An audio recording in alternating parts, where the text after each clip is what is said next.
Well, if you listened to our episode yesterday previewing the NFL's divisional round, you might have heard a little conversation Ryan and I had in the middle of the episode, breaking the news of James Harden being traded from the Houston Rockets to the Brooklyn Nets. Now we're going to devote an entire episode to it here on the Chips Podcast. Tyler Melito joined, as always, by my good friend Ryan Amick. Ryan, how you doing? Doing good.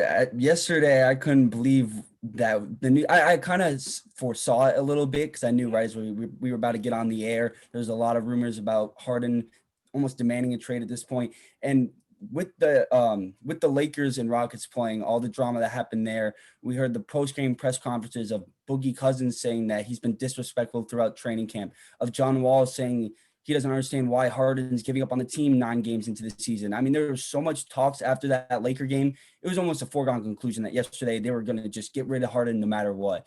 The Sixers and the Nets were always the top suitors for him, but the trade finally got done yesterday. It was during our preview of the divisional round for the NFL playoffs this weekend. So make sure if you haven't watched that, click on that video, see my genuine shock and disbelief of the haul that the Rockets got for James Harden, as well as the Pacers and Cavaliers were involved in this trade, as we'll get into right now. But yeah, I kind of saw it happening, but the timing was funny because it got our genuine reactions, but also it was like, wow, this actually got done, and there's a lot of pieces involved. A lot of pieces involved indeed, and I like how you teased it. If you haven't watched yesterday's episode, the link to that, as well as all the episodes of the Chips Podcast, will be down below in the description.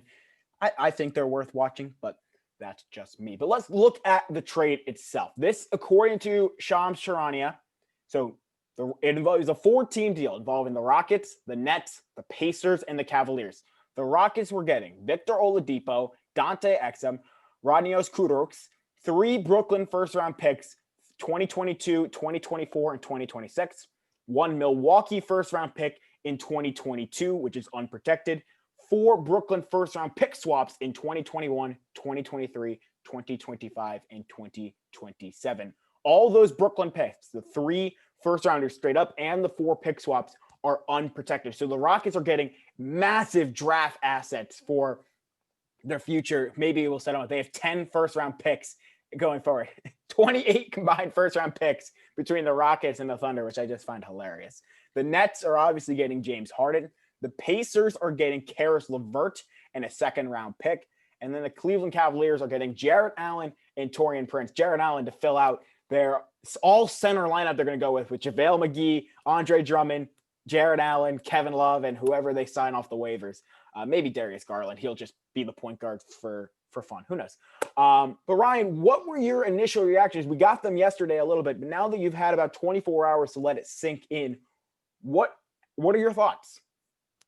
Well, this brings me a lot of deja vu back to the original Nets mega trade going back 10 years from now. It's just kind of eerie, the similarities. I mean, first you look at the head coach, Jason Kidd, a former player with his first tenure as a coach, leading a group of guys who the team traded a bunch of picks for. Obviously, Kevin Garnett and Paul Pierce were the centerpiece of that trade. They gave up their entire draft future, didn't end up panning out, and they were really bad for the majority of the 2020s and had no first round picks. So it was looking like the Nets might be bad for a very long time, but the turnaround has been very quick for the Nets, and kudos to them from going from one of the worst teams in the league without first round picks to now Kyrie Irving, Kevin Durant, James Harden as their big 3. And the similarities I was talking about with Jason Kidd, they now have Steve Nash as a first-year head coach, former point guard in the league, and he's got a lot to fill in as his first year as a head coach. Never mind with all the COVID stuff going on. He's got a brand new team with mostly all new players on this roster, especially now with all the players like Jarrett Allen, Karis LeVert being traded on. This is a very new roster, unknown chemistry right now. So that will be interesting to see how Steve Nash can handle all these personalities, especially when you're talking about Kyrie Irving, who's been MIA for almost a week now. And he's shown a little lack of maybe playing for the NBA. I mean, Stephen A. Smith even called for him to retire. So there's a lot of drama going on with Kyrie. That's kind of been the story of his life in the NBA. That Stephen A. comment, I love Stephen A. Smith. I lost a little respect from there. That was a dumb comment, in my opinion. It was a little harsh, but I like that he's calling out Kyrie because it's kind of Definitely is. ridiculous what he's doing. He's Yeah. out maskless doing his own thing during the season. I mean, his his drive was kind of questionable last year when KD obviously was out the entire season. So the Nets weren't really going to make much noise in the playoffs if they made it. They ended up making it, but Kyrie only played, I think, less than 30 games all season long. He did have some nagging injuries, but I think a lot of it was him just taking time off and waiting for KD to return, if we're being honest. Now KD's back in full swing. He's looking like an MVP candidate, and it doesn't look like he lost a step with his Achilles injury. So that's No. amazing if you're the Brooklyn Nets. The biggest issue with signing KD in the offseason, back to the 2019 offseason, was will he be the same player off of a devastating Achilles injury? He's had some injury issues in the past. He's over 30 years old now. Is Kevin Durant going to be 100% the same Kevin Durant he's always been? The answer is yes. He's proven that already in 2 weeks' time of this new season. He's great. He's back to normal. That should mean Kyrie Irving should be playing with him, building that chemistry and working towards what should be a championship level team going into the season. Because when we previewed the NBA season, I think we were both very high on the Nets. I had them even going to the finals before this trade even happened because I thought KD and Kyrie as a duo is one of the most talented duos in the league. But if they don't play together, if there's issues in the locker room, that could spell trouble. And that's before this mega deal happened. Because now you're adding James Harden. We talk about drama and character issues and chemistry issues. I mean, the Rockets hate most of the Rockets teammates pretty much hate that man. I mean, John Wall and DeMarcus Cousins aren't going to be sending him a goodbye card or whatnot. They're happy he's gone. He did not make it a smooth trade for the Rockets. He pressured them until they pretty much forced a trade yesterday because they just had enough of him and his antics. He has not been shooting efficiently. He's had his worst scoring output in years. He hasn't looked the same. He looks very large and out of shape because he hasn't been really practicing with the team. He hasn't been going hard in games. So he needs to adjust that if this team wants any chance of gelling together, especially when you take into consideration Kyrie Irving and James Harden on the same team. I don't think KD is going to be an issue at all. I think KD and James Harden as a duo would be great. I think KD and Kyrie as a duo would be amazing. But all three of them, especially if James Harden and Kyrie Irving, especially with the history of point guard troubles James Harden has had, talking about Chris Paul, Russell Westbrook, even John Wall in the short time they've had together, he has not had a good relationship with point guards. And Kyrie Irving is not exactly the easiest guy to get along with, as we've seen. So that's going to be very, very interesting to see how this plays out. That's why I'm saying Steve Nash has a lot on his plate because there is a lot of egos. All three are ISO dominant scorers. They're all sensational. Three of the hardest guys to guard in the league, which is why this is such a great move for Brooklyn. But what's yet to be seen is can they gel and work together, especially because this is a kind of a it's early on in the season, but it's a mid-season trade that happened in the middle of playing. So they have to make a lot of adjustments on the fly. And this brings me back to last year's Clippers team where, yes, they had the duo of Kawhi Leonard and Paul George, but there was serious chemistry issues, mainly because Paul George was injured and Kawhi was load managing. So they didn't play much together. And then when we saw in the playoffs, they had no chemistry. They were yelling at each other. They ended up getting Doc Rivers fired. Montrezl Harrell ends up leaving because the team did not gel together, even despite the talent that had everyone writing them off to at least the Western Conference Finals, if not the NBA Finals. So the Nets, they can't be like the Clippers. They need to get things ordered in the locker room. They need to have some sort of meeting. They need to go on trips together, get the teammate chemistry rolling, especially because most of the guys on this team are brand new, not even just James Harden. It's just all the guys who didn't get much playing time have much bigger loads now in terms of workloads for the Brooklyn Nets with all the role players they got rid of. But nonetheless, I think this was a necessary move for the Nets.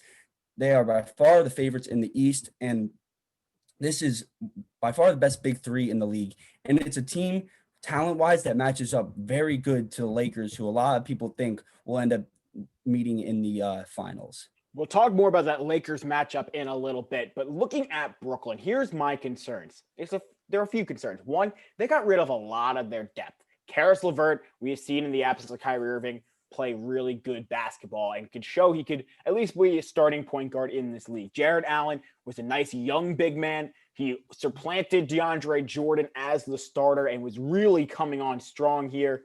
And then they don't have Spencer Dinwiddie, so their depth is not looking great. Their starting lineup is probably going to be Kyrie, Harden, Durant, Joe Harris, and DeAndre Jordan. And then on the bench, they have Timothy Cabarrot. Okay. Landry Shamet hasn't been great. Jeff Green is a big question mark, in my opinion. So who is going to join this team? Probably it's not going to happen until there's a buyout, but who are the next going to get to really add to the depth? Now, looking at James Harden, you mentioned how he's been playing poorly. He started out the season actually really hot, 44 points in their season opener, then 34, then 33. And then in the last, since the calendar turned to January, 21, 15, 15, 20, and 16 points outputs. Not James Harden-esque. You mentioned his weight. He's listed at 220 pounds. I think he's more like 240. He's looking like he's had one too many Whataburgers down in Houston or whatever they serve at the strip clubs he likes going to. And then you mentioned the chemistry thing. That is the biggest red flag I have. Sure, it wasn't going to be great in Houston, how it currently was. There were talks about him going to Philly. Who knows how that would have gone with Harden and Embiid, assuming because Ben Simmons probably wouldn't have been there. But then you got Kevin Durant and James Harden, who, yes, they played in Oklahoma City. That was almost 8 years ago. The trade happened in 2013. That's almost 8 years ago. What do you do? James Harden is a much different human being since he was in 2013 as a sixth man. Remember, there were reports about the Rockets never saying no to James Harden until they made the Steven Silas hiring as their head coach. It's just top to bottom, it's going to be toxic. I think someone's going to get moved from this roster in terms of one of the big three. It ain't going to be Harden. It ain't going to be Kevin Durant. Kyrie Irving is out of there. I know we were going to talk about, we said before, that's who's most likely to get traded next. Kyrie Irving is the next guy to do so. That's without question. And it's going to be a failed experiment. It's championship or bust. And I don't even think they make it to the Eastern Conference Finals now. I thought they had a better chance of making it to the finals with KD and Kyrie than I do with KD, Kyrie, and James Harden. Not from a talent standpoint, but from a ego standpoint. Because there's no way in hell they're going to be able to put those aside. Kevin Durant maybe because he's done it in Golden State. James Harden, it has not worked with any superstar he's played with since going to Houston. You mentioned Chris Paul. You mentioned Russell Westbrook, John Wall, Dwight Howard even. Those relationships never work, and it's partially I think the blame has to go primarily on James Harden, given that he's the one common thread. And then Kyrie Irving, asked out of Cleveland when he had the best player of all time on his team in LeBron James, couldn't make things work in Boston when he was the number one guy. And like you mentioned, he's out partying maskless in the middle of the season, and no one really knows where he is right now in Brooklyn. So I feel bad for Steve Nash because he's got to be the guy who handles it all. But you know who definitely needs to step up as a leader? Kevin Durant. KD is the best player on this team, arguably the best player in the world right now. Despite the Achilles injury, he's looked that good so far in this young season. He's got to be a leader and be like, hey, Kyrie, you are the number 3 option now. Get me and James the ball. James, do not dribble the ball for 20 plus seconds and dribble out the shot clock. Just make a coherent offense work, and we can go really far. Get KD his 3rd championship, Kyrie his 2nd, and James his 1st. And that's all they really need to do, but I don't think that's going to happen. Looking at it from a Houston side, unless you want to interject real quick. I was just going to add to that Kevin Durant point. He's obviously the best, most talented player on this team, and I think he can be the leader on this team. Just going off kind of a knee-jerk reaction, going back to last night, the Nets played the Knicks. Of course, I'm a Knicks fan, so I watched the game. You watched that game closely.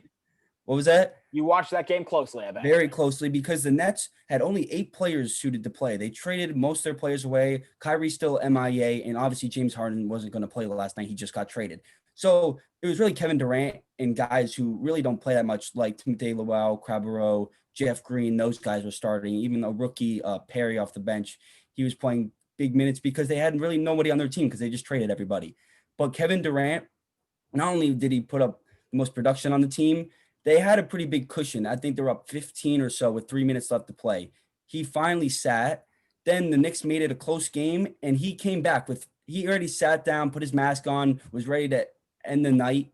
But the Knicks made it close. It was a 5-point game with less than a minute left. KD got back on the court. He's like, I'm not letting this team lose. That's real leadership. I think he has not missed a beat. He has not missed any games. I think he missed maybe a back-to-back, but it's kind of reasonable because he is coming off an Achilles injury.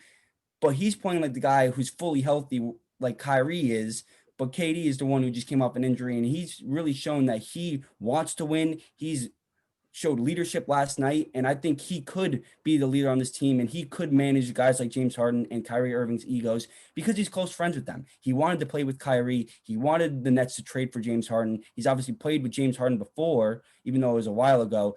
He has a rapport with these guys. I think he is the most important part of this team. He is the one player who can get everyone to mesh together, even though it might be hard to believe given everything we've just talked about with James Harden and Kyrie Irving's past. I think Kevin Durant showed so much leadership last night, just showed so much grit coming back from injury and playing the way that he has and not taking games off, showing that he wants to be there and wants this to be a championship team this year. I think Kevin Durant is by far the biggest factor on his team, and he's the one guy who could get it done for everyone on this Nets team. And also going back to what you said about them losing depth, I think what could have helped with them not losing depth, and also going with your Kyrie Irving trade point, I think the Nets should have just traded Kyrie and maybe a pick or two for James Harden straight up. I think agree. it would have been a lot better. I don't know if that would have ruffled feathers with KD. I don't know if the Rockets even wanted Kyrie Irving because they already have John Wall, and they may not have wanted him as well. They'd rather have someone like a Victor Oladipo who's younger, cheaper, has more promise. Maybe than not Kyrie cheaper. Irving. By the way, hang on. Victor Oladipo and Kyrie Irving are both 28. Victor Oladipo is expecting a contract extension soon. He's up for one very soon. So maybe not. Who knows? So, I mean, the Rockets should have made that trade then. I think it would have helped both sides if the Nets just sent Kyrie to Houston, maybe give him a pick if that's what they wanted as well, because they want more future draft assets, and just put James Harden and Kevin Durant on the same team. Keep Karis LeVert, put him at point guard, because I think that is the biggest loss in this trade for them. Obviously, it kind of had to be done. He's really the best young player they had aside from their two best players. So it was needed, and they turned Karis LeVert into James Harden, which obviously isn't a loss by any means. But I think it would have been smarter on the Nets' part to maybe just try to get Kyrie out of there because he's proven already that he's going to be a lot to take care of. And with three ISO heavy guys who really need the ball and are not good defenders, especially James Harden and Kyrie Irving, I think system-wise, it'd work better for Kyrie not to be there. And locker room wise, it'd be better if it was just James Harden and Kevin Durant. But the trade is what it is. And if we're looking at all the teams in this trade, we talked about the Nets, talked a little about the Rockets, who now have Victor Oladipo playing with John Wall, DeMarcus Cousins, Christian Wood. They have an interesting team in Houston. They're going to have a lot to work with because also got a lot of new players as well, and new coach, new GM, new everything. They're totally rebuilding now. Well, a lot of these guys have something to fight for. Victor Oladipo is looking for a bigger contract. John Wall hasn't played in years and wants to remind people that he's still an all-star level player. DeMarcus Cousins has been out for years as well. And those two, John Wall and DeMarcus Cousins, could be somewhat of a dynamic duo for the Rockets. I mean, they played in Kentucky almost a decade ago. They finally team up in the NBA. They're good friends on and off the court. So that should be interesting to watch for the Rockets. And if you're the Rockets, you have to be pleased with the draft haul you got from the Nets because I talked about this being similar to the Kevin Durant or Kevin Garnett, Paul Pierce trade. They got more picks than that trade had. They have 4 unprotected picks and 4 pick swaps. That's up to 8 picks from now till 2027. They have as much draft capital almost as Sam Presti and Oklahoma City. So kudos for the Rockets. They got stuff for the future. They turned James Harden into Victor Oladipo, which isn't the worst downgrade in the world, especially given James Harden's destruction of the teammate chemistry on this team. And they got some role players as well, like Karooks and Dante Exum. So I think the Rockets really came out as maybe the biggest winners in this one. The only thing that I think knocks them down a little bit is that they turned Karis LeVert into Victor Oladipo. I think Karis LeVert is a baller, and what he needs is a team where he can be one of the primary scorers, because in the couple games we saw KD and Kyrie not play, LeVert was putting up 30 points a night. He was absolutely carrying this team. He's a big reason the Nets made the playoffs last year because he was the main scorer for the majority of the time KD and Kyrie weren't on the court. So I think if the Rockets just kept on to Karis LeVert and didn't end up trading him to Indiana, that would have been the best situation for the Rockets. But nonetheless, I think they came out as big winners in this one. See, what's funny, you think that the Rockets are big winners. I actually think I don't see them as major winners. Sure, from a draft asset standpoint, you could say so. But the 2022 Milwaukee first round pick is probably going to be a bottom 5 pick, assuming Milwaukee doesn't fall off a cliff. 2021, they're probably not going to swap. 2022, there'll be a pick for them from Brooklyn. Assuming things go well and everyone's happy in Brooklyn, that's not going to be great. Maybe not even 2023 or 2024 for that sense. So 2025, 2026, and 2027, that will be the major key to see what these picks actually become. If those become top 5 picks, all 3 of them, and the Rockets have them and are kind of on the up and up, then you could say they won this trade because they'll have 3 really young talents. And who knows what they could use these assets for. Maybe they trade someone in the future. Maybe they, I don't know who's available, but you never know. Maybe they bring in Bam Adebayo. Who knows? Or bring in, you never really know. I'm just throwing out hypotheticals, really. But then looking at the Rockets roster, there are a lot of question marks on this team.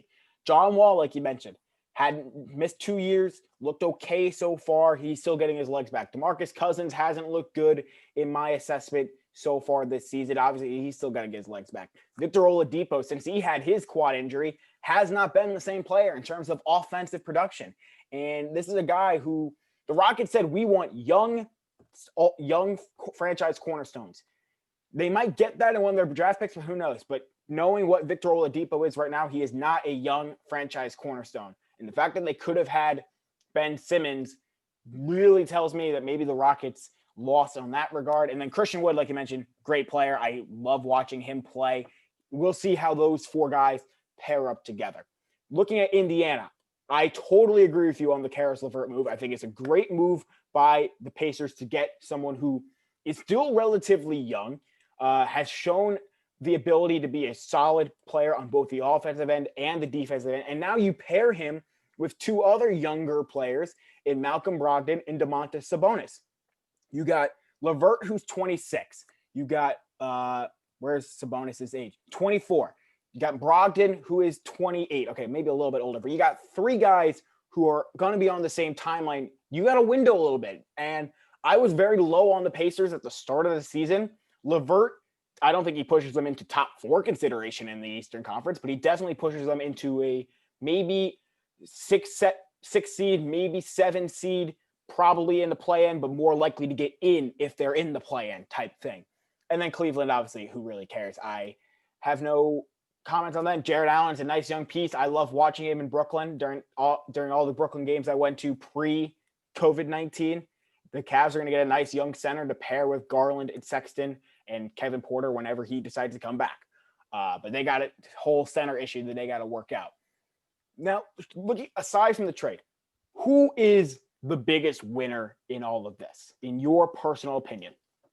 All right, so the 2 teams obviously at the focal point of this trade, the Nets and the Rockets, I think are not the 2 losers, but are definitely not the 2 winners in this trade. Because look at the Nets, obviously James Harden, Kyrie Irving, we'll see what happens there. It could turn into a championship recipe, or it can turn into a nightmare, and Kyrie might be traded by next year.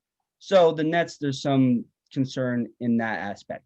The Rockets, they have really no direction. As you mentioned, they didn't get as many of the young players as they wanted. They got mainly the draft capital aspect of it. They got like top notch. That's exactly what they wanted.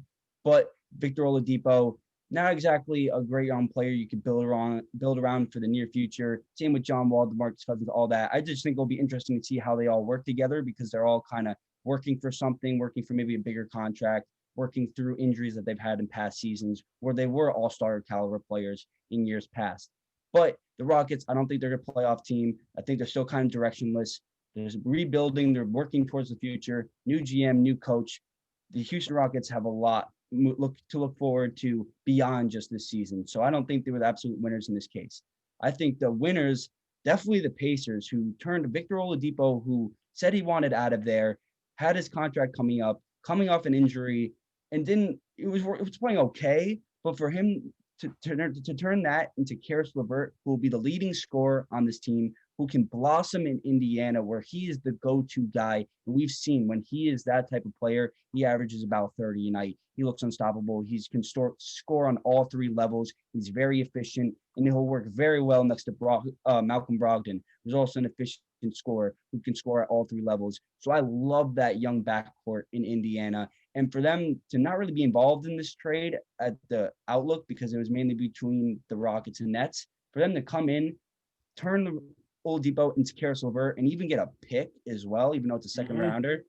The Pacers are by far the absolute winners in this one. There's no way this can go wrong, essentially, unless LeVert gets a devastating injury or whatnot. The Pacers can't lose from this trade. The Rockets and Nets, there's a little more, it's not as certain. The Nets, it could be very high return. The Rockets, if these future picks turn into high draft picks in the future, that works in their favor. I mean, look at the Celtics, who, going back to that original Nets trade, ended up getting Jason Tatum and Jaylen Brown from those late picks. So, the 2026, 2027 picks, that's far in the future. But if that's a Jaylen Brown, Jason Tatum in the waiting, that's huge for the Rockets. And then finally, the Cavs, they turned a Milwaukee first rounder into one of the best rim protectors in the league in Jarrett Allen, a very young star who they have, you said, a ton of centers on this team. None of them are long-term answers except for Jarrett Allen now. Jarrett Allen is the guy at the center position for them. They have their backcourt in Sexton, Darius Garland, Colin Sexton. I love that name, by the way. Great name. Shout out to Larry Nance for making that one. He's there as well, so that's a little something as well. But the Cavs, they weren't really involved in this trade, but they came out winners because they turned, what might be a top late first round pick into a franchise type of guy, at least at the center position for the Cavs. So the Cavs and Pacers might be the ultimate winners in this one, but I think ultimately the Rockets, what they got, it's better than what I thought they would have got before this trade went down. I did not think that they would get this many picks. The Nets are literally giving up their entire future right now, so it better work. The only way this is a successful trade for the Nets is if they at least get to the NBA Finals, if not win at least one championship, because that's the expectations when you have two former MVPs and one All-Star player in Kyrie Irving. One All-Star player in Kyrie Irving and a former NBA champion. My winner from this whole thing, it's not even any of the four teams. It's Rockets owner Tillman Fertitta and all the teams in the Western Conference that had a legitimate chance of making the playoffs. And here's why. Tillman Fertitta, he gets to save a lot of money on James Harden, gets that headache out of there, and now they can focus on getting right for the future, whether it be with this roster or all the picks they have. But that, I'm not even 100% sure if that's going to work out great. But then you look at the teams that have a legitimate chance in the West. And I'm talking about the two LA teams, Utah, Phoenix, Portland, Dallas, maybe Denver. You're looking at the standings right now. Golden State's up there. San Antonio, who knows if they hold. But you get rid of a guy who is one of the best scorers when he's fully engaged and willing to play in James Harden, who is a defensive nightmare if you're an opposing team. You get him out of your conference. You don't have to play him as much. The Lakers, they've played the Rockets twice already, two times, maybe three times already this season. So they don't have to face him much at all for the remainder of the year. Maybe they'll play him once or twice, depending on how the rest of the schedule unfolds while he's in Brooklyn. And you eliminate that. So the Western Conference, all those teams who might have been fighting for a playoff spot, you get rid of Houston because they're probably not going to make the playoffs. Maybe they'll make the play-in tournament, but I doubt it at this point. And now you get rid of that headache in the Western Conference for teams to guard against. And you get a plus there. I know it's not the traditional answer, but you know what? I'm looking at the four teams. Brooklyn, I don't think won. They definitely didn't because you got all the question marks.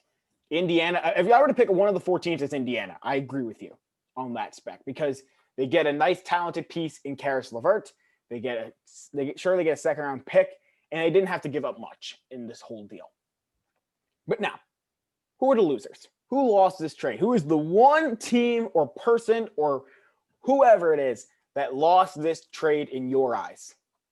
Well, this is almost contradictory to the point you just made. I think it could be someone like a LeBron James if he ends up having to face the Nets in a finals matchup now at this point. Because LeBron finally, he won a championship last year. Most teams in the league have dynamic duos, and they were looking like they were the best dynamic duo in the league. They built their bench. They had better depth.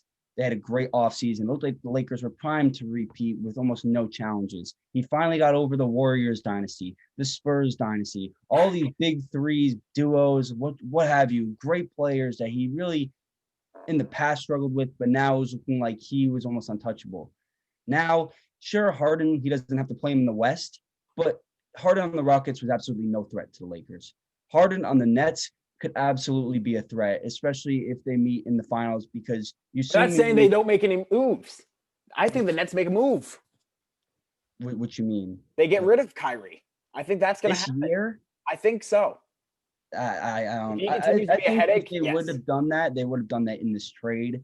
I think they're going to at least play this year out. If it's a complete dumpster fire, then yeah, Kyrie would be the one to move of these three. Because originally the Nets weren't even that high on Kyrie when they signed him. They liked D'Lo. They liked what they had with D'Lo, LeVert, and that young backcourt. But they They knew brought him in because KD. yeah, to get Kevin Durant, you had to get Kyrie Irving. So they had to trade D'Lo, sign Kyrie Irving, and it looked like those two would have been fine together. But now you add James Harden in there, and there's a lot more questions for the future. But let's say it works for the Nets. Let's say the ultimate winners of this trade, they get to the NBA Finals. They find themselves in a matchup with the Lakers, who, I mean, unless something crazy happens, they're going back to the finals. LeBron has another big three he has to worry about, has another Kevin Durant-oriented super team he has to worry about, just 3 years removed from the Warriors dynasty with KD, Clay, Steph, you know the guys. Now, KD, instead of Steph and Clay, he has Kyrie and James Harden. I'd take the Warriors big three over the Nets big three, but nonetheless, still a very hard, three of the most hard to guard players in the NBA all on one team. And it's against LeBron and Anthony Davis. It could spell trouble for the Lakers. So I think thinking outside the box here of players outside of the teams involved in this trade who might be the biggest losers, it's whoever has to face the Nets come playoff time, especially if they get things rolling. I mean, I get what you're saying from that point, but that once again is assuming the Nets, everything works, everyone likes each other, they don't make any more moves. Because yes, from a talent standpoint, the Nets are the most talented team in the NBA in terms of superstars. Maybe not top to bottom. That's a whole nother debate for another day. But I think the biggest loser, one, James Harden's taxes. I think he's now paying $13.6 million in more taxes. I saw that this morning. I just found that hilarious for moving from Texas to New York. Kyrie Irving, I've mentioned, I think he's on the move. I think it's going to happen this season if things go horribly wrong. And then if I had to pick a team that's a big loser, it's the Milwaukee Bucks. The Bucks were primed this season to finally get over the hump, make it to the NBA Finals, let Giannis shine on the NBA's biggest stage, and possibly win. Now they got a major threat in Brooklyn if Kyrie, KD, and James Harden all are playing together and working well. Because Giannis could guard KD, sure. Drew Holiday could maybe guard one of Harden or Kyrie. Do you think Chris Middleton can match up with the other? Probably not. So, I mean, you got big three-ish, big 2.5 in Milwaukee versus big three in Brooklyn. And that's the Eastern Conference Finals matchup. Milwaukee, I think they would have won it pre-James Harden trade. Now I don't think so as much. It's interesting you say that. I think the Sixers are very much in the mix as the Bucks and the Nets. I do agree with that as well. Yes. Joel Embiid's playing at an MVP level right now. Thank God they didn't trade Ben Simmons. The biggest winners might be the Sixers for not giving up Ben Simmons, Tyrese Maxey, Matisse Thybulle, and picks for James Harden. That wouldn't have worked. That would not have worked. They would have gave up their future, and it would have been a disaster. So very good on Daryl Morey for, maybe he wanted to team up with James Harden. They were the second team in the mix to get James Harden. Well, apparently, good on him for not letting that deal go through, because I think that in the long term, that would have been horrible for Philadelphia. Well, apparently Doc Rivers was the one who really stepped in and pushed for not making this deal, being like, I want to see what we got here in Simmons and Embiid and this core that they have around them. And he thought making the James Harden deal would jeopardize any opportunity the Sixers had. And let's be real here. The Sixers are having a great year. They're 8-4, 6-1 at home. They've been struck by COVID a little bit, but they are in the conversation for competing for an Eastern Conference title, at least. Maybe not an NBA title, but who knows there. Also, I want to add one more thing. Matchup wise, I think the Sixers might be the biggest opponents to the Nets because, as I mentioned, Joel Embiid, the best big on the Nets is DeAndre Jordan, who's very past his prime. He's not the player he used to be. He's probably the most overpaid player on this team. A matchup with Joel Embiid in a 7-game series is going to go much in the favor of the Sixers. They are loaded with defenders in their starting lineup. They have great shooters like Danny Green, Seth Curry, Tyrese Maxey, Shake Milton. They have shooters for days, defense for days, and they have a very good duo. Maybe not, it's not a trio like the Nets have, but it's a very strong duo in Joel Embiid and Ben Simmons, who look like they finally found their coach in Doc Rivers. Brett Brown was not the answer. He's finally gone. Doc Rivers looks like they're playing together. They're playing some of the best defense they've had. They have scores all throughout the board. They have more depth than the Nets. I think the Sixers might be favored in a matchup with the Nets, unless, like we say, if the Nets play out to their full potential, they might be unstoppable. But that's a big if. So a lot of that has to go on Kevin Durant, as we both mentioned. He's the leader. He has to get these guys to play together because he wanted to play with both of them. Now he needs them all to play together in order for them to get over, never mind the finals, get over teams like the Bucks and the Sixers in the Eastern Conference. And what's funny, one more thing before we close things out. Remember when Kawhi Leonard got traded to Toronto? Once the trade deadline came around, you saw all those top teams in the Eastern Conference. Boston, Milwaukee, Philly, even Toronto. All of them made moves to kind of separate themselves and catch up to one another, make them a little bit better. I'm curious to see what moves are made by Boston, by Philly, by Milwaukee, even Brooklyn. Who knows who else comes into the mix as the season progresses a little bit and we get closer to the trade deadline, just to inch a little bit closer, get a veteran presence, whether it be at the guard position, at the big man position, whatever the team needs, who could really set themselves up. Because let's be real, there are some guys who are going to be out of their teams just based on their team sucking, whether that be Blake Griffin, whether that be Andre Drummond. I'm just looking at the rosters right now. Al Horford could be out of there in Oklahoma City. Who knows? So I think one of those guys that could be on the move, maybe even to the Sixers, Buddy Hield or Zach LaVine. I mean, those are two guys that have been mentioned in trade talks. I think the Sixers might make a move to try to get maybe that third option. Maybe it's not a big three. They probably would be better off not even making moves because their team looks good right now. Yeah. But with the bench depth they have, the young players, maybe some picks, if they could get a Zach LaVine or a Buddy Hield to be an absolute sniper to mask, obviously, Ben Simmons' inability to shoot, that could work well with this team, and that could give them a trio to go up with the Nets. So in terms of guys who might be on the move, I think the Sixers might be looking for guys. Zach LaVine's been in some trade rumors, Buddy Hield, and also those guys you mentioned as well. They're on terrible teams. Their careers are kind of on the downward spiral, so they need to get to a contender fast. So I think there's going to be more moves definitely made in the coming months. Definitely going to be a lot more moves. Finally, quickly, before we close out the show, aside from Kyrie Irving, because I have hammered that point home a lot, who is the one player of notoriety that is most likely to get traded? Is it Bradley Beal, who we've been hearing could have actually been paired with Kevin Durant and Kyrie Irving before James Harden, or is it someone else? Yeah, we talked before we went on air. We talked a little bit about this, and I think Bradley Beal has been in a lot of trade rumors for a while now. He's obviously the best player on a really bad team. But they just got Westbrook. I think that backcourt could be something. Westbrook just got a quad injury. He's going to be out a while, which is unfortunate. So Beal is again on his own with a bad team, bad defensive team. And they have, 2-3 wins on the season. They're not a good team. I think what this team, first off, do 3 wins. I think what this team first off needs to do is fire Scott Brooks. He's overstayed his welcome there. This team has been the bottom defensive team in the league for multiple years now. And I know that he has that connection with Westbrook, but I think it's time to move on from Scott Brooks, get them a better coach, see what you can do with Bradley Beal, because he could be a franchise type of guy, and it'd be really unfortunate for the Wizards to have to trade him.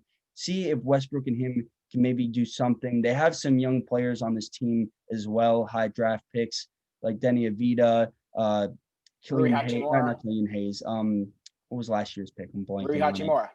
Rui Hachimura. Guys like that, where it's still a young team. Bradley Beal's not old by any means. Let him sit on this team for a little bit and see what they can do. But obviously, if teams like the Sixers come calling, see what they have to offer, because for Beal's sake, it'd probably be better for him to move on. But I think what's first priority in order is to fire Scott Brooks and just rebuild the team you have right now. Very interesting. The guy who I'm going to think is most likely to get traded, you actually just mentioned him, and that's Zach LaVine in Chicago. I think depending on the team he goes to, could really push them over the top If he goes to Philly, probably not Milwaukee, that might most likely not happen. If he goes to the Western Conference even, he could really push a team from middle of the pack, maybe competing to get to the conference finals, to making it to the conference finals and competing with one of the top dogs, depending on which team he ends up with. Any closing thoughts before we send things out for the weekend, or we good? I think we touched on everything really. Yeah, I want to give you I your was chance, you know? Yeah, I was definitely looking forward to talking about this big news. Heard from yesterday, got a day to think about it. And the Nets, I mean, it's unreal what they've done in the span of 3 or so years, going from an absolutely lost team with no first round picks to now the team in New York that a lot of people are talking about. It hurts me as a Knicks fan to say that, but they have 3 of the biggest names in basketball all on the same team. Sure, their depth is not the same, but they have a new head coach. They have 3 amazing players. They can easily find a way to get it done, and it really all stems through Kevin Durant, who I think can get it done. It's unfortunate because people might say that he needs help for all the championships he won. I mean, the Warriors, of course, he jumped to a 73-win team. Now the Nets, it wasn't enough Hey, for him he'll to have have the Kyrie. championships, though. You know how many guys don't have them? Yeah, exactly. It's much better. He feels much better with those 2 rings on his finger than most guys who, even like my Damian Lillard, he has no rings. Sure, he might be the best player on a very good team, but it's not a championship team. They're looking like they could be a championship level team this year. They have a lot of playmakers on that team, so don't count them out by any means. But what I'm saying here is Kevin Durant, it wasn't enough for him to have Kyrie. Now he has James Harden. So he has his big 3, which he's had in multiple teams. Looking back at the Thunder, where he had Harden and Westbrook was the point guard. Now it's Kyrie. I think they have enough to win a championship, and it's really going to be interesting to see how this all plays out. Will be really interesting indeed. Get your popcorn ready, as Terrell Owens liked to say back in the day. But that's it. I think it's a good spot to put a pin in it for this kind of, I guess, semi-emergency episode. Although if it was an emergency episode, we would have done it yesterday. Quick episode of the Chips Podcast. Thank you all so much for listening. Enjoy the NBA. Enjoy the divisional round this weekend, Ryan. I know your butt will be on the couch for all 4 games. We'll see you next week when we preview the championship weekend in the NFL. Ryan, so long, my friend.